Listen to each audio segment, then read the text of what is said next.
Metong yung 4th class municipality ken Pampanga ing Santo Tomas. Apin mo rin ni ing peka malati at peka nakabalen king probinsya atin mong 7 barangay. King kabuuan, susukad yung maigit kumulang 1,500 hectares ing Santo Tomas. Bista man malatiya, marakal na laman pag maragul. Balang barangay, ating miyaliwang ang panga produkto at negosyo. Ing San Matias sa gagawang saken, mura sa gagawang imalan, sapa kilalaking pamangulyot paso, pawo king rice production, kabaong king San Vicente, poultry king San Bartolome, at pamanasan king poblasyon. Bang lakwas minono kano yung pamibiyebe ken balen, metong karen prioridad na kanuning lokal kapanibalan ing food security. Metong po karen programa tamo ken kay katamang munisipyo Balen Santo Tomas, apin po ing food security na po.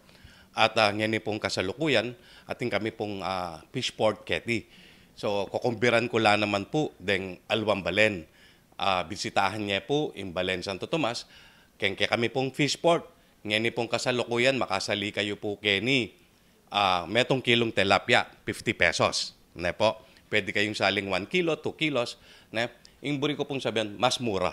Malyaring makasaling per kilo ng tilapia, 10 pesos yung pekamura, kabang 80 pesos yung pekamalking mes sabing fish port, manibat abak hanggang alas 4 na ninggat panapon. Ing kasantingan pa, fresh lareni ibat ka rin fish pond king barangay poblasyon as susukad meto nga hektarya.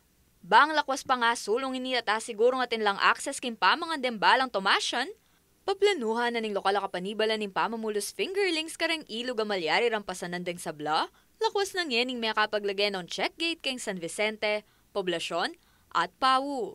At datang po kanya ning panahon, then nga kay kami pong ilog, kay Tibalen Santo Tomas, dinan mila pong fingerlings na po. Dinan milang fingerlings, siyempre metong ya po kareng programa na ning kay katamong munisipyo, bangkanita den kay kaming Kabalen Santo Tomas, nung den kay kaming ilog, atin la pong atin lang asanan, kay karelang pamangan, kay karelang pamilya, den kanakong Kabalen at Tomasyan. Agpangkang Mayor John Sambo, anyawaran do kano rin fingerlings king Bureau of Fisheries and Aquatic Resources o BIFAR. Kaya Beliana Kanilaw, ako po yung kaya kayong Talasuyo, Arlen Salonga, ating pusong Makabalen.